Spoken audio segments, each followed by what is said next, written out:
Hello, everyone. We're actually a minute early, so I'm going to let people roll in. I've retweeted this out. Hopefully we get more folks. Good evening. Welcome. If you are tuning in for the first time, this is the La Maison de Rouge Monday night weekly live broadcast. I am your host, Lucy Sweetkill, one half of the duo that is La Maison de Rouge. A little bit about who we are. LMDR is dedicated to expanding the BDSM experience by discussing, educating, and informing our audiences about the intersections of kink, wellness, sexuality, spirituality, and social activism. We aim to create a safe space for discussing these topics, as well as providing an avenue for our guests to share their stories and experiences. So thank you all for joining us. Tonight, our guest is my new Dom in training, who is adorned in ink from head to toe and comes from a yoga and bondage background. She has been teaching vinyasa yoga for many years and has been in the rope bondage scene for about 5 years as a switch and enjoys being tied as well as self-tying and tying others. She is new to the world of domination, but not new to the world of kink. Please welcome pronouns she, her, Majesty Mae Sin. Hi, May. How are you? Great, thank you. I am so glad that we can do this interview and kind of introduce you officially to the world, the community. Thank you. All right. So, how we start off is, because we're definitely going to dig into how you kind of got here, because I think this is new to people to hear about how does someone become a Dom in training, how they even decide to become a Dom in training. I think it's definitely a new area for a lot of people. But we always want to start off with your origin story. So your origin story is like your kink origin story.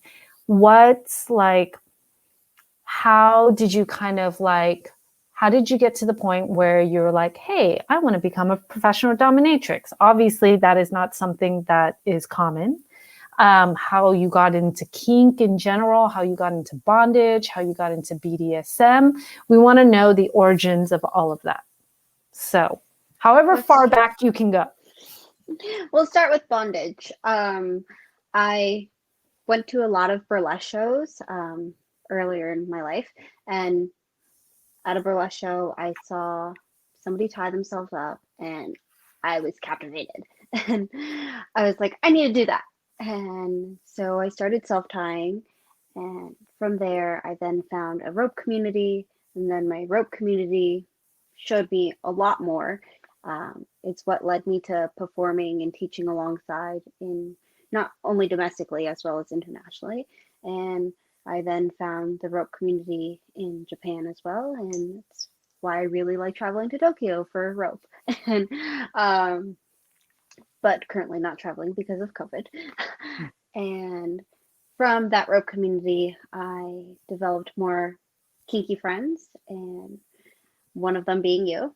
And it then led me to doing some girl gang activities with you, which opened my eyes up more into the world of domination, and I really liked that.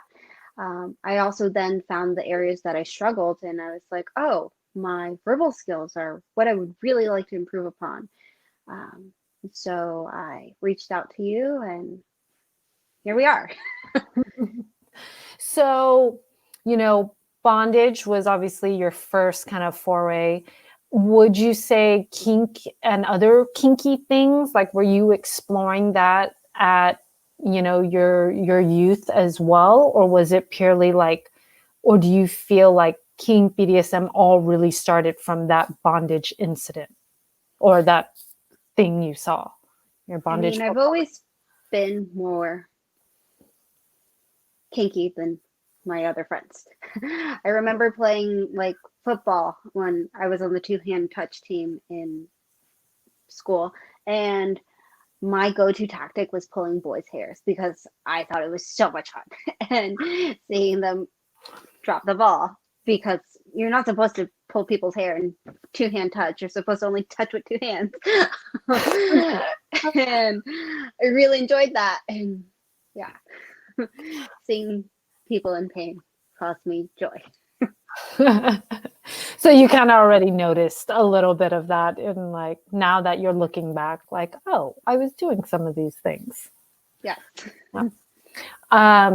So from bondage, burlesque, and seeing bondage in burlesque, you had an interest.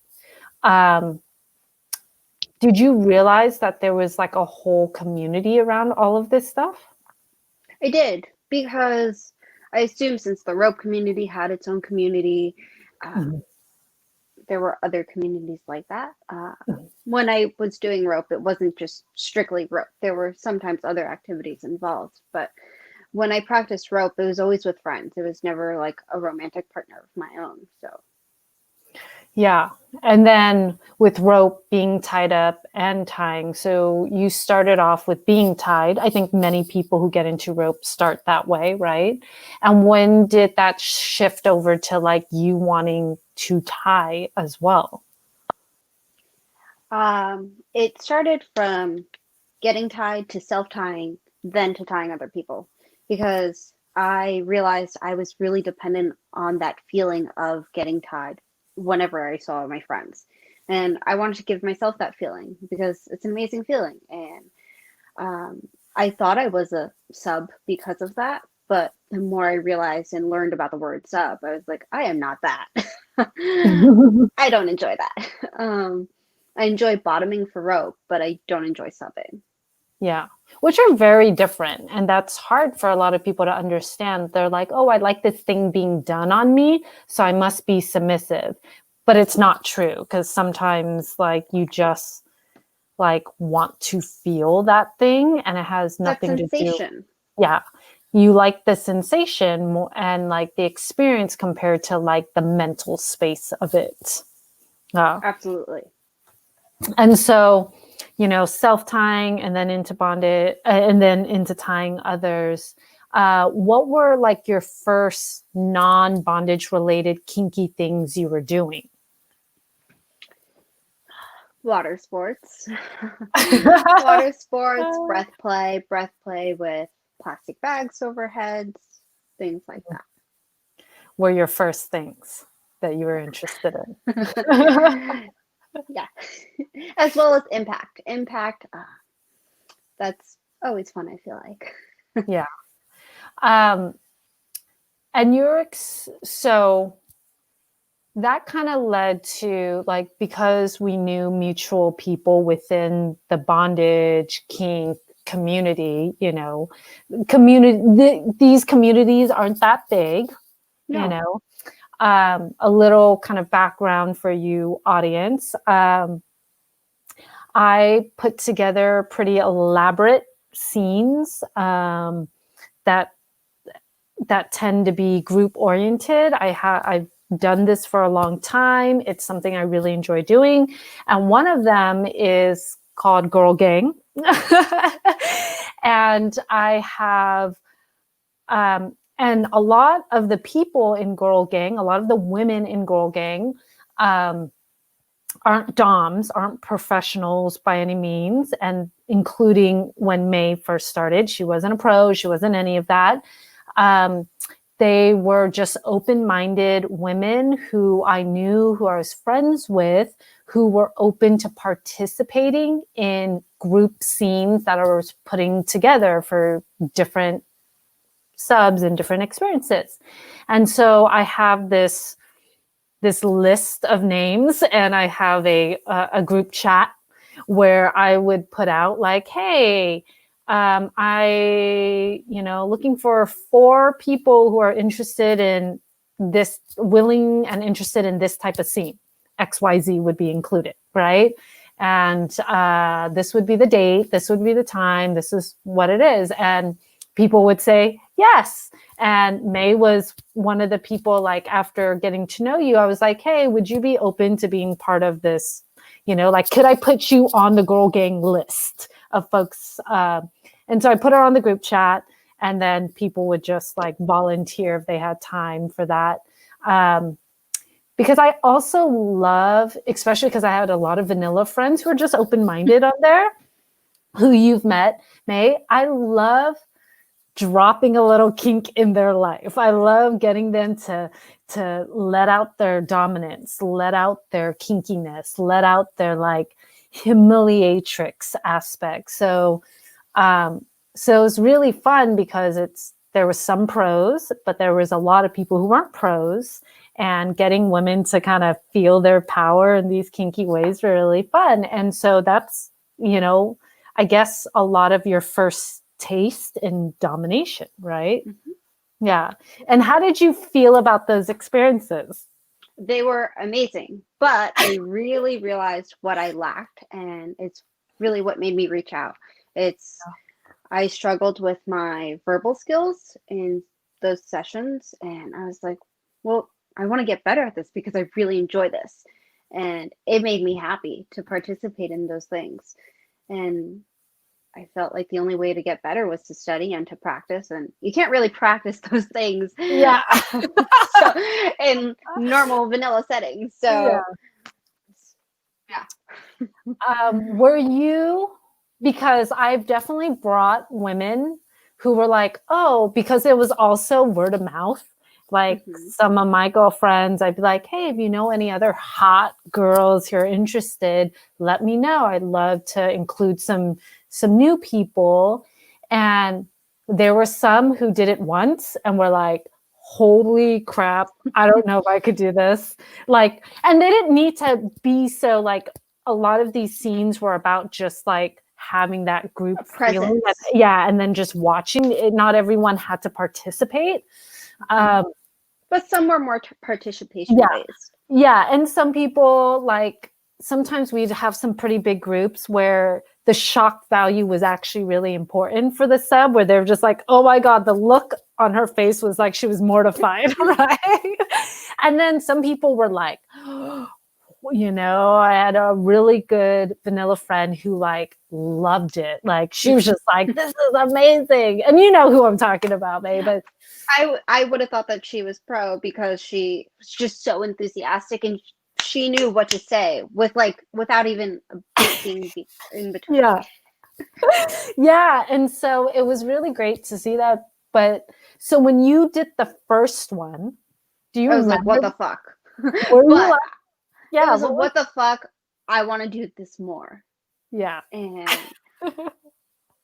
hearing the way that people talked in that scene, it was like, how do they know what to say? How are they coming up with these things so quickly, like left and right? And that's what I wanted to improve upon, and that's what I really wanted to work on. And not only am I working on that with you, I'm also working on a plethora of other things, and it's so fun.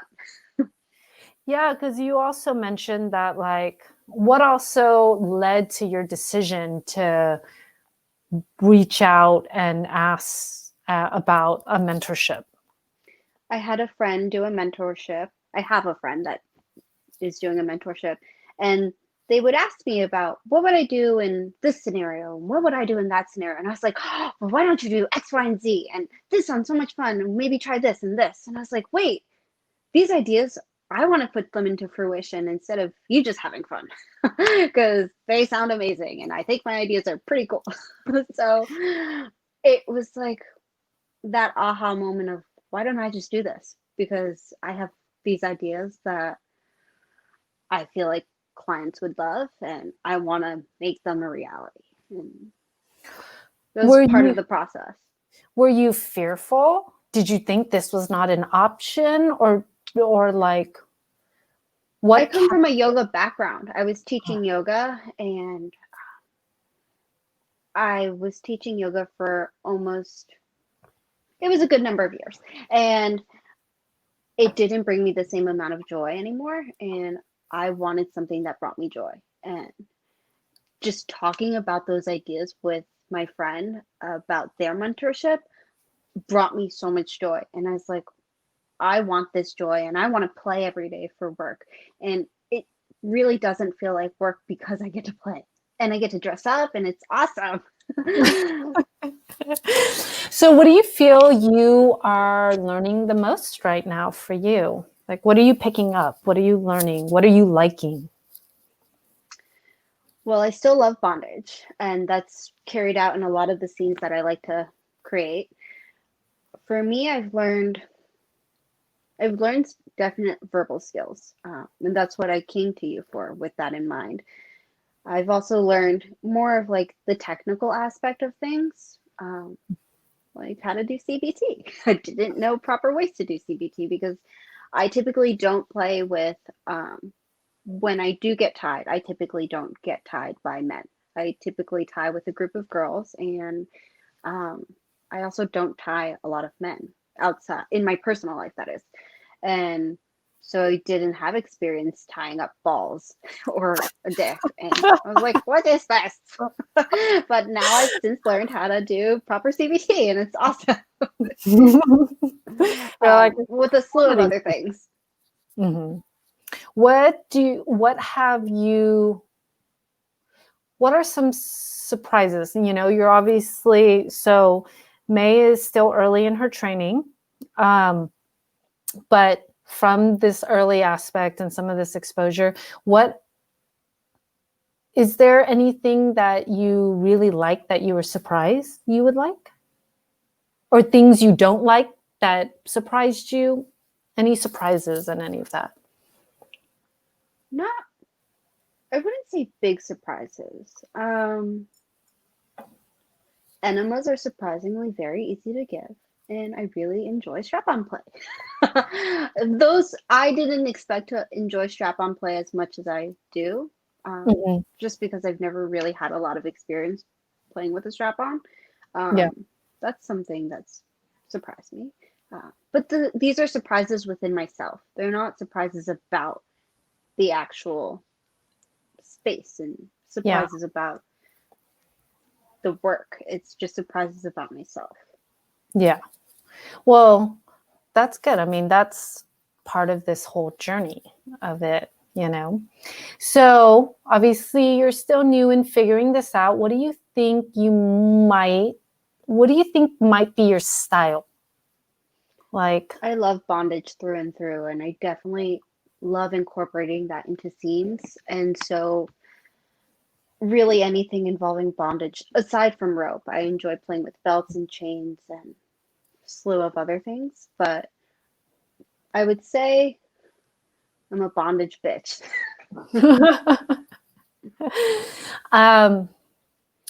Yeah, I would also say that, like, you know, you smile and laugh a lot, which is really great. You know, you're not, because it really brings me joy. Yeah, you're not a stern dom. I don't think that's part of your personality, to be like stern and serious like that.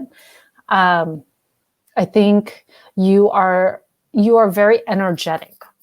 Like you are like an Energizer bunny. I remember we were with pups once, and that's how you described me. You're like, I just want to see pups dressed up and Mae run around pups and control them what to do. I was like, this is so much fun. Yeah, you're definitely like an Energizer bunny. Like there's a lot of like energy and play in that. And, you know, like, and that's good to kind of have, you know. And it's part of the learning process because some people are very reserved, and, you know, it's important to know if you're like more of the reserved type of dom, then you're going to play a certain way compared to if you're kind of like enthusiastic and energetic, and whether you are inclined to enjoy a lot of humiliation or role play. Like some doms really hate role play. I love role play. Like I really enjoy kind of creating this like fantasy world of like ridiculousness in whatever story that I've created. Whether it makes sense or not, right? Like we had a Halloween themed scene with BBG, and you know, we made him like all the Halloweens. He was a pumpkin, then a ghoul, and then a scarecrow. So yeah, right. Oh yeah, and then we had like a goblin part, like And then we had to revive Frankenstein. yeah, and then we made him into Frankenstein, and then we had to yeah, he was all the Halloweens. That's like, but it was so much fun. Yeah, and so like it's kind of fun to like create these like ridiculous, like fun, elaborate scenes, and I think mentoring someone who enjoys that, for me, like it's hard to mentor someone who has a very different style in play. You know, if they're very like, oh, I really want to be protocol oriented and I really want to be stern, I don't know if I could do that because that's not like, you. Yeah, and you've seen my scenes. My scenes are like, you know, they're kind of crazy and wild and like lots of stuff and lots of intensity and lots of laughter and lots of, and I'm going hunting this week for a scene. Yeah. I will be in camo. Yeah. A camo outfit, right? To go with PVC boots. Yeah. To hunt a mole rat.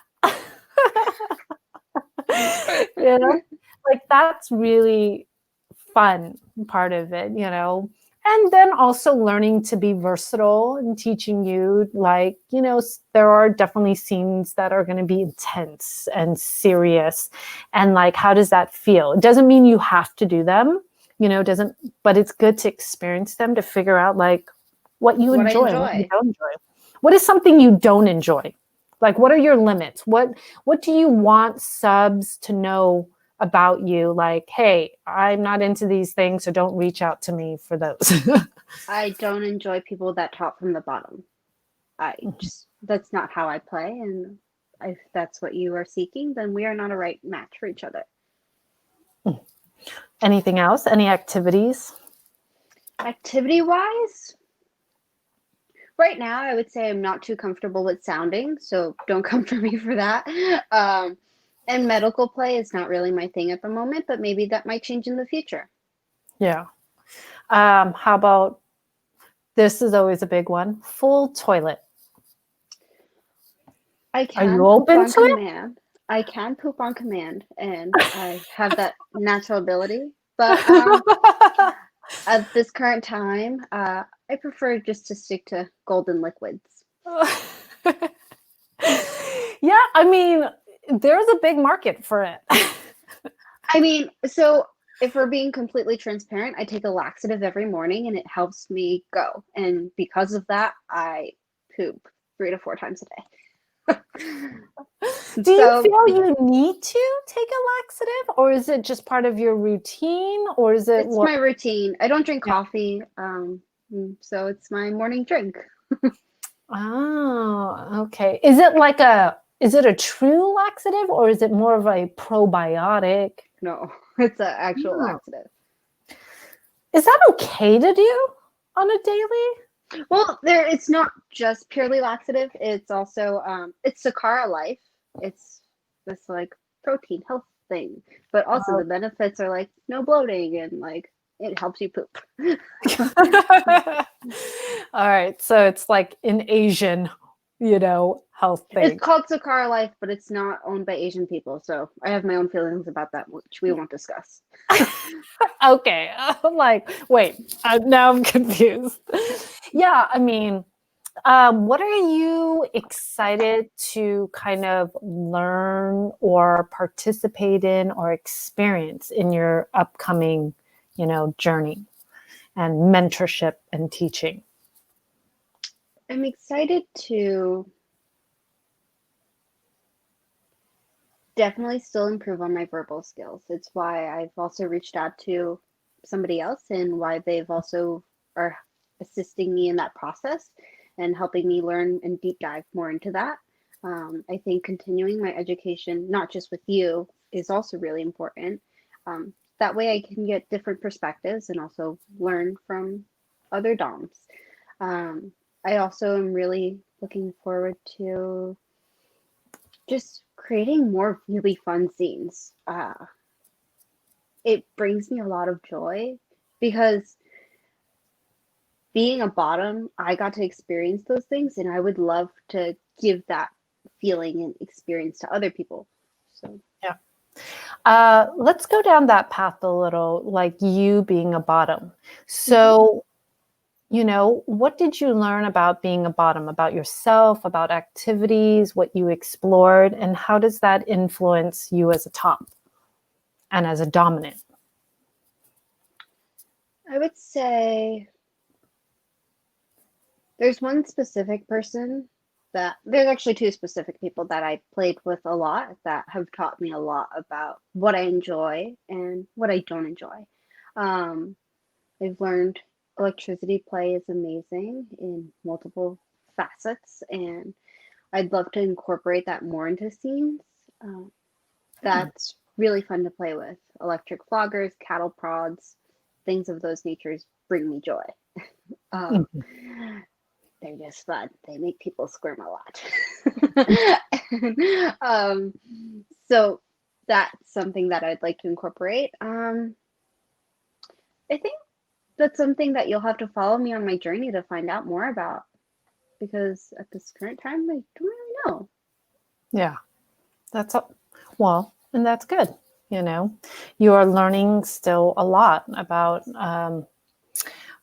would you say as a, experiencing the bottom for you is influencing a lot or informing you a lot as a dominant and as a top?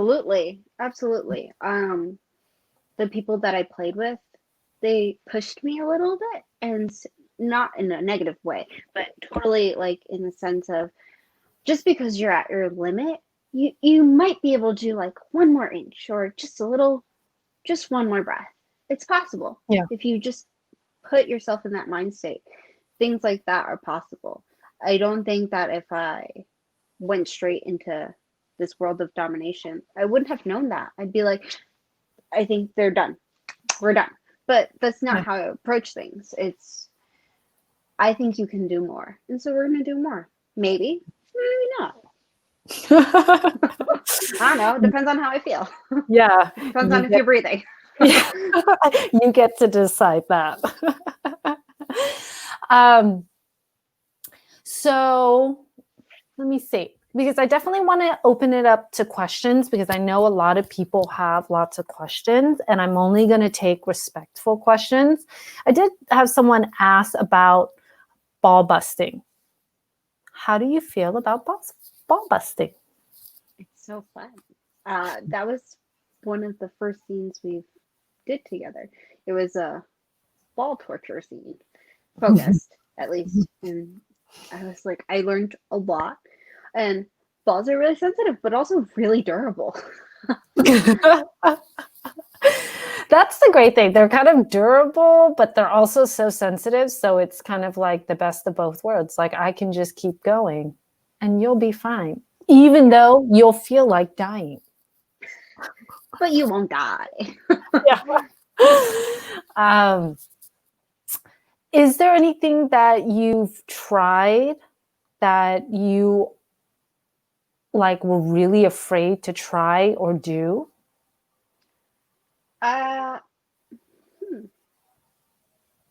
Sounding is one. Even though I've done it in my personal life in the past, it's different with a client. It's personal and pro life. Pro is just different. It is it is what it is. I would say I've taken needle classes in the past, but when you and I did needles on a client, I had lots of hesitations around it, just because you're with a client, and that setting is so much different than when you're taking a class. It's why you're doing it, and the attention behind it is totally different. And so that's something for sure. Yeah.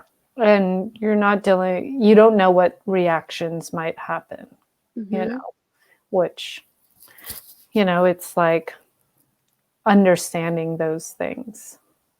It does take a little just time and experience. What has been some really funny learning lessons that you didn't realize would happen?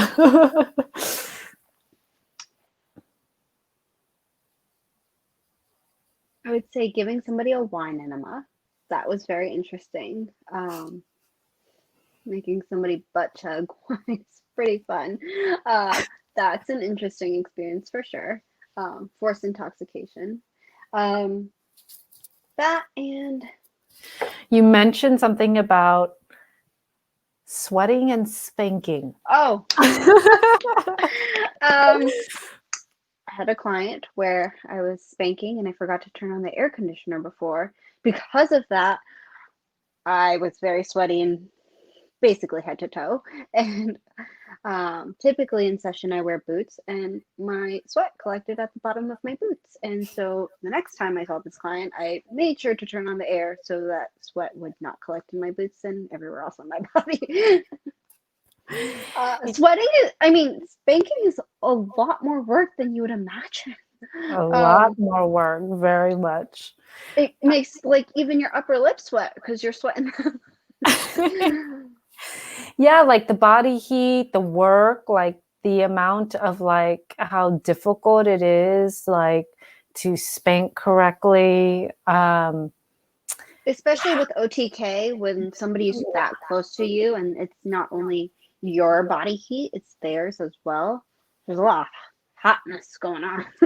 Yeah, and like how different things, like there are some of these very work related stuff that people don't think about, like just like, when you were working out and, you want to be careful because if you work out one body part, but then you have to see a client and work, and then you're like, oh my God, my legs or my arms or whatever is dead from that, right? That happened to me. I did bicep day, and then the following day I was seeing somebody and I was working on flogging, and my arm was a lot more sore because it was not prepared for that.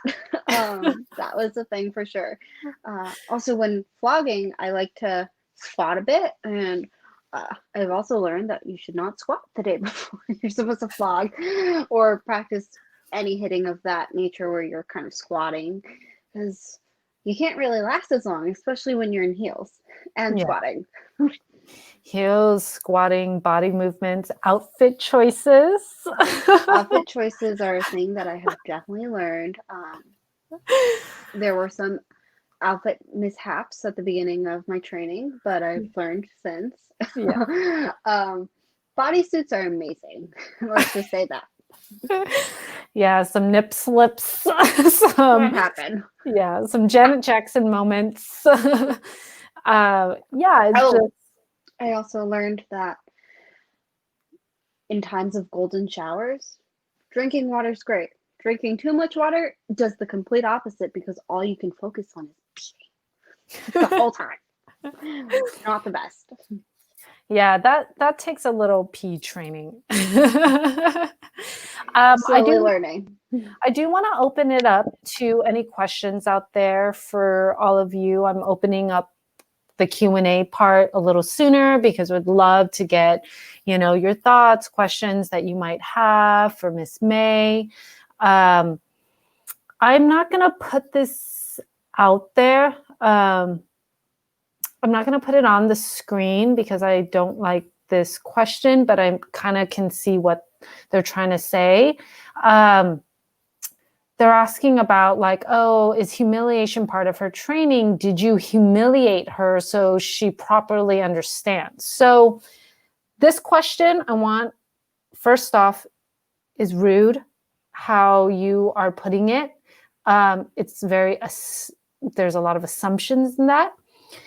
There's a better way to ask this question for the person who posed this. You could say, you could ask like, what are her thoughts on humiliation? And has she ever felt that, to understand how a sub might feel about that?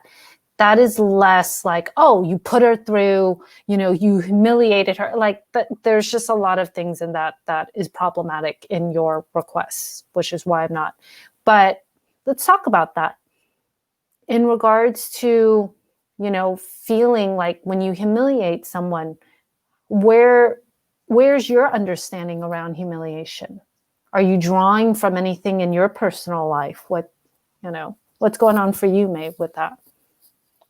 there was a person in my past that I've played with, and we would experiment with humiliation play. They're also the same person that taught me a lot about breath play and water sports, things of that nature, objectification. And because of that, I've taken some of that and I have put that into my own play of when I do Dom. Yeah. And I think it's really great that it informs you, all my play is informed by something in my life in some capacity. And it's not always in a BDSM context. It's in like when I'm doing a, school role play humiliation scene or something, I tap into my time in school, things that I would have been humiliated by, things I could see people being humiliated by. I'm tapping into these real life moments and drawing on the psychology around them. It also just makes it more realistic when you do that, when you actually tap into that character as opposed to being a third party. Yeah. Like I've played all kinds of characters and all kinds of things. And it's not because I was actually those. I was never a teacher. I've never been a principal. I've never been a doctor. But you can really infer like what those were, could possibly be. Someone asks, how is the distance between you two at the moment affecting training? Are there daily training tasks? Well, so, distance, just like doming, like submission. You don't have to be with the person to experience things. So this goes for distance play for subs who can't see their doms or subs who aren't in a town or a city where they can session. The great thing about the internet is you can do a lot and learn a lot still and experience a lot through distance play, through video, through text, through all of that. The big thing that a lot of people don't understand about domination work is the actual hard skills is a very small portion of all the other skills you have to learn. And all the other things, yes, it's important to be in session, to be in play and learn stuff hands-on, but there's so much outside of session work that has to be done, running a business, email responses, websites, social media, marketing, practice. Consultations, practice your skills, practice your things, practice your play, right? So we have all that set up to allow Mae to continue her training even with me not there, because we do our weekly calls and we're in touch even more than that, beyond just a weekly call. And there's so many things that she's working on right now because we did a lot of in-person stuff when I was there, like a lot.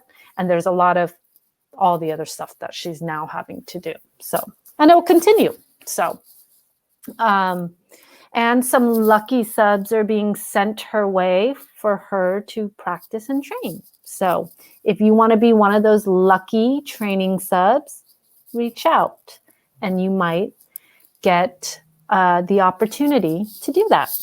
Reach out through the appropriate channels, that is. Yes. Mm-hmm. Through my website. For you, Mae, how is that being? Like, would you say like there is still a lot outside of in-session stuff that you have to do? Definitely. I've been working on writing, and that's a struggle for me because I'm not a very strong writer, but my verbal skills or my verbal comprehension is a lot better than my reading and writing comprehension. And because of that, it's where I struggle. And so I'm taking a bit more time with that. But I've also really enjoyed the social media aspect of this. I love sharing what I'm doing, what I'm learning, and I do that really well with pictures. And that makes me happy. Yeah. You've been doing a really great job. If you guys follow, looking down, if you follow her social media, there's been some really great photos and more to come.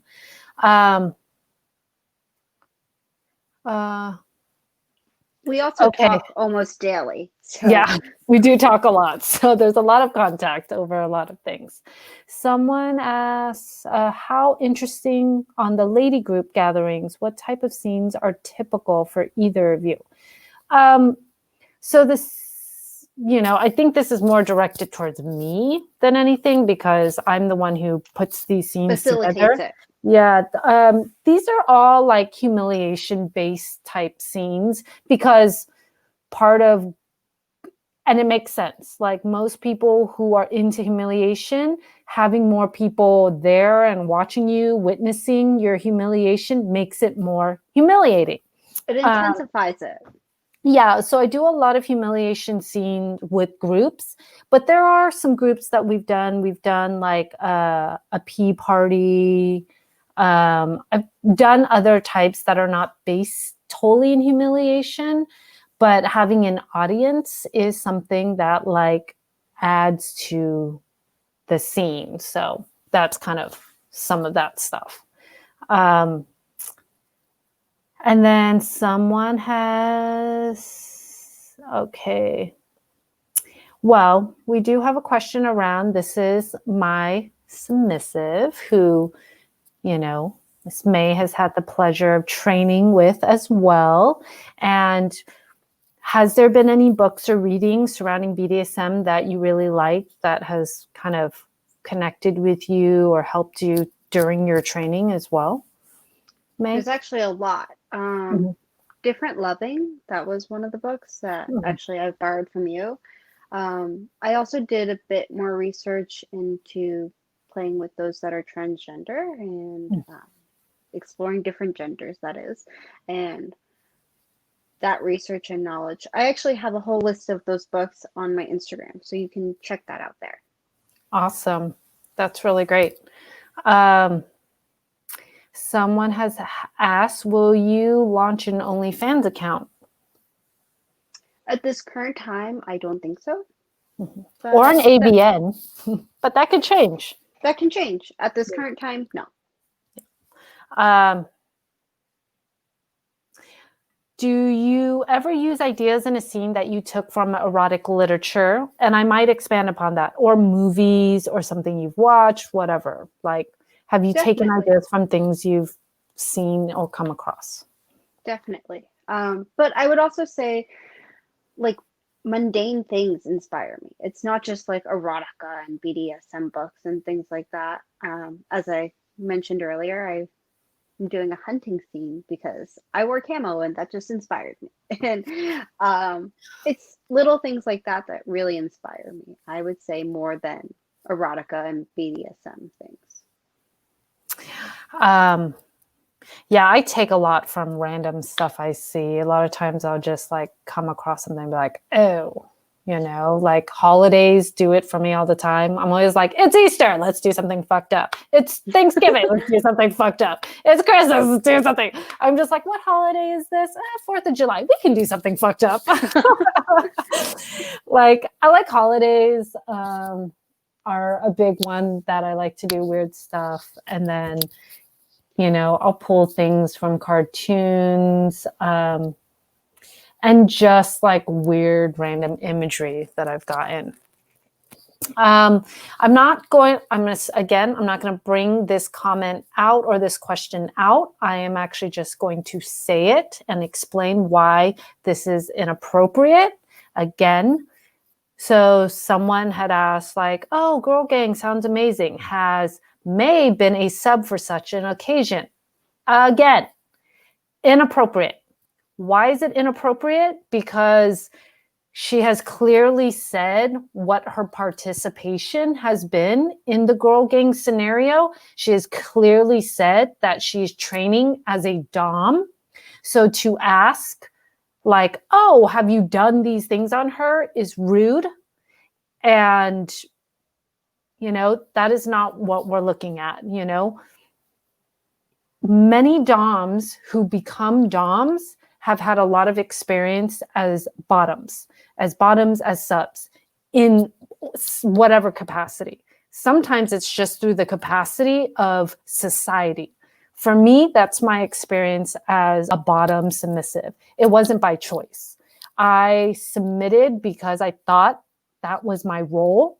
I had explored a lot of things that I actually didn't want to explore because I thought that was my role. And I realized, nope, that's not me. Nope, I don't like that. And finding my power within domination work and with all of that and reclaiming all of that is what makes me a really good dom, because I can sense, empathize what my sub wants to go through or feel, because it's sort of the switch, right? Men who tend to be put at, and I can relate to it, you know, because I'm drawing from my own experiences, from other things around me, as much as, you know, Majesty Mae is drawing from her experience doing bottom work, you know, not work, but doing bottom stuff with different people by her choice, and then realizing like, hey, like, I want to bottom if I do with certain people, but doesn't mean everyone. But what I really want to do is top, and I enjoy topping and I enjoy dominating, and being a bottom really can educate her in that. So any more conversations, you know, this person, and I know who you are, and you know I'm talking to you, any more around that is rude. And, you know, if you continue to make these comments and say these things, you are never going to see a dom. You're never going to play with doms that are going to like you or want to have you around or any of that, because you're making all these assumptions and these really bad comments. And, you know, like if you aren't already, you know, I feel bad for your top. If you have a top, if you have a dom, I feel bad for them, to be honest, because you're not somebody I would want because of like just how you're putting things. And I'm not going to give the time on the screen to put it up. So that's all I'm going to say around that. So I have a different question. How would a sub know you were pleased and having a good time? That's a good one. Well, how do you express? As you said earlier, I do tend to giggle and laugh, and I'll tell you, like, if I'm having fun. And if we're doing an activity that I really enjoy, I'll tell you, because I'd like to share that. The way I see it is you should enjoy your session. That's plain and simple. And whether it's through bringing me pleasure and making me laugh and doing what I want, or if it's just me doing fucked up shit to you and making myself laugh at it, then that's what it is. And I'll tell you if I'm enjoying myself. Very clear. I've also, you are a laugher, though. You definitely show, you know, on your face. If I enjoy myself. Yeah. I've also, since I am training, I will have discussions before and after, just because that's a part of my training. And that's how I learn the best, is if we can talk after. Yeah, I agree. Someone asks, what are you finding to be the most rewarding things from being a dom and in session? I'm going to answer in session and then dom. Okay. In session,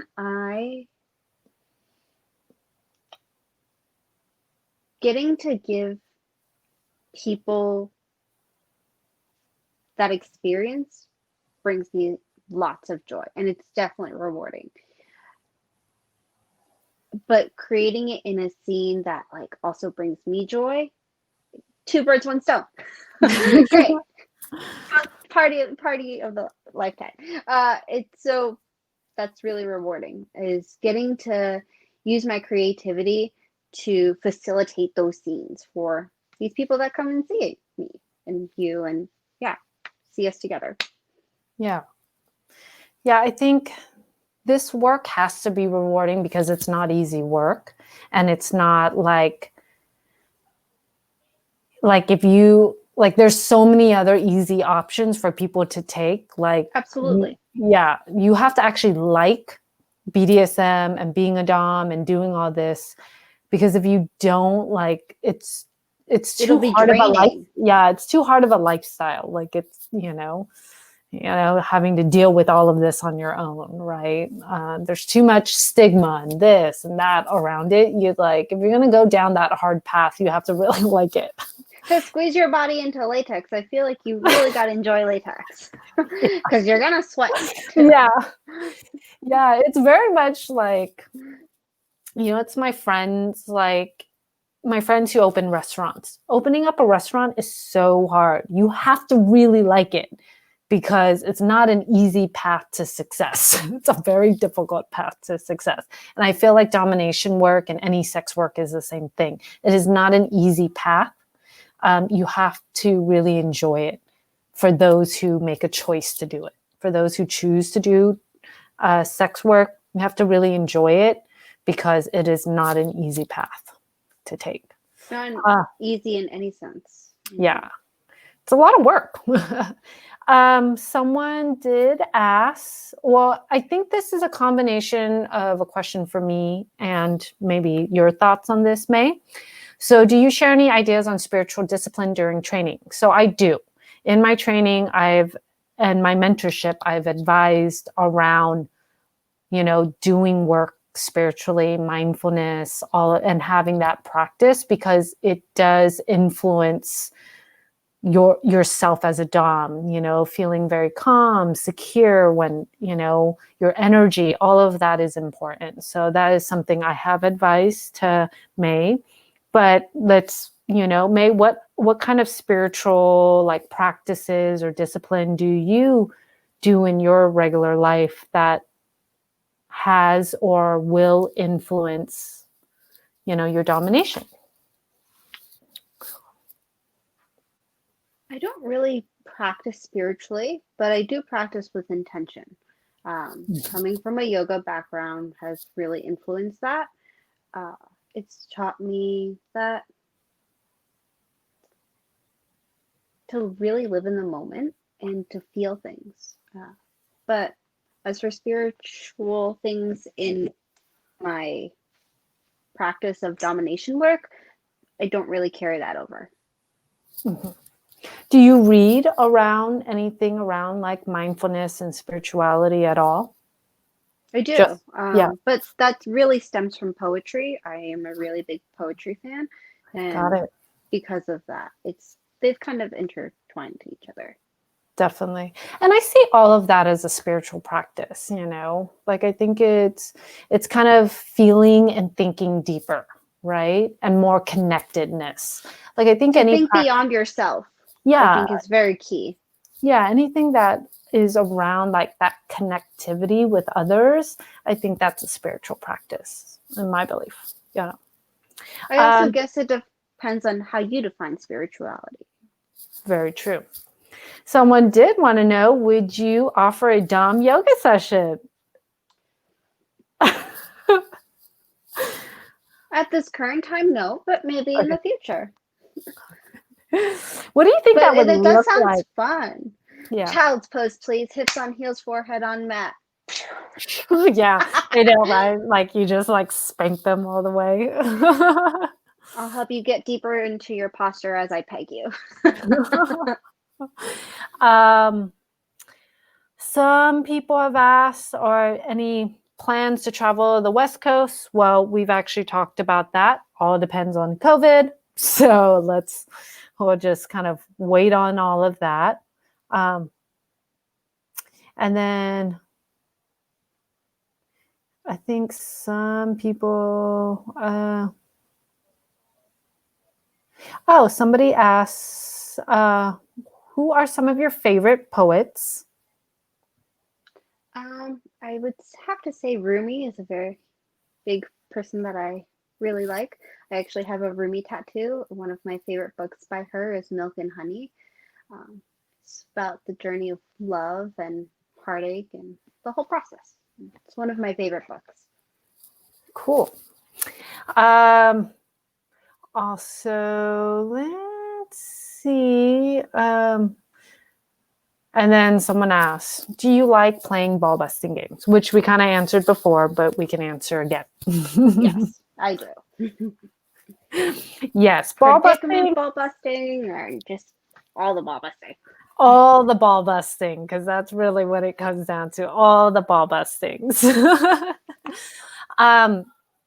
Before we end, I want to, kind of make note. If you all look down on the screen, you will find Majesty Mae's website, which is coming.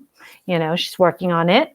But definitely follow her on her Instagram and her Twitter to kind of see her mentorship journey and her kink journey and her journey of becoming a professional dominatrix. And your photos have been really great, and I think your social media is a very good look into all the things you're doing and what you're excited about and you're interested in. Is there anything else that you want to let our audience know about you as a dom, what you're looking forward to, any of that about yourself? Aside from my domination stuff and that journey, you'll also find plants on my Twitter and Instagram because been keeping my plants alive. Quarantine has taught me to not kill plants. So you can follow me on that journey. But I really just enjoyed the whole process, and you'll also see that.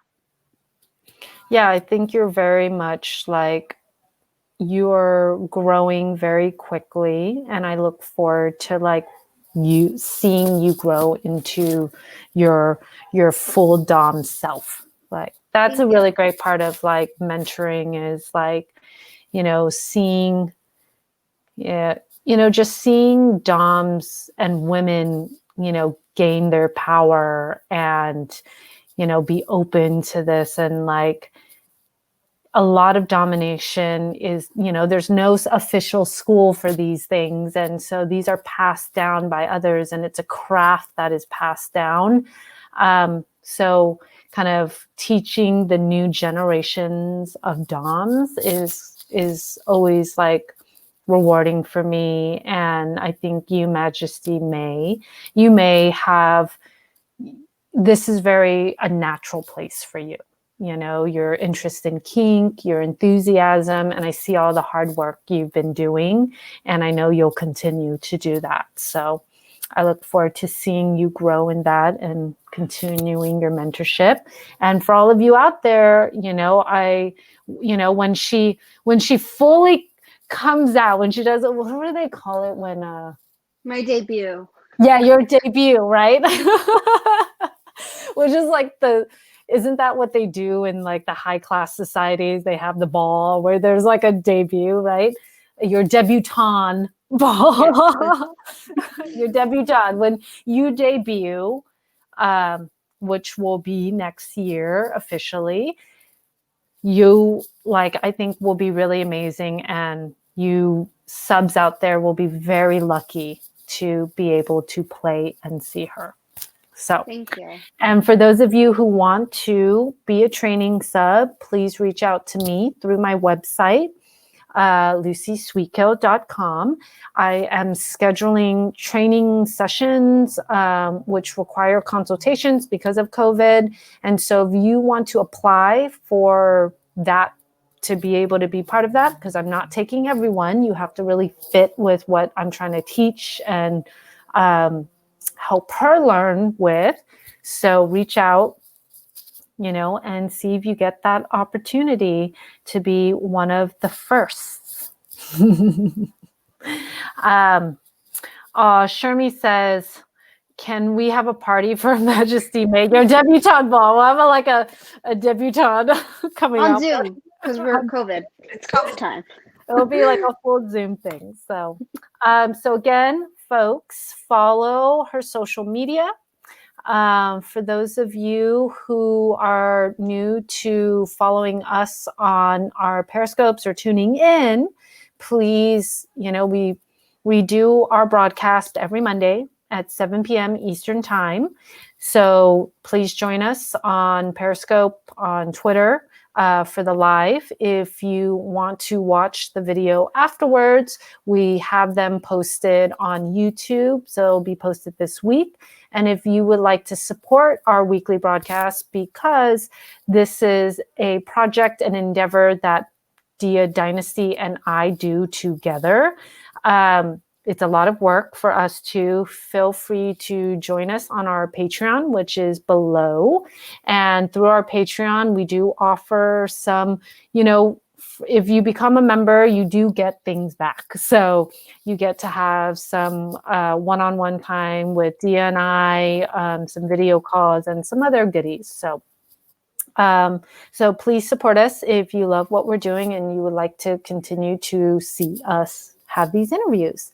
I do want to say, Majesty Mae, thank you for being on. Thank you. And, I want to say goodbye to everyone. And is there any last words from you, Miss Mae? I hope to see some of you in a session.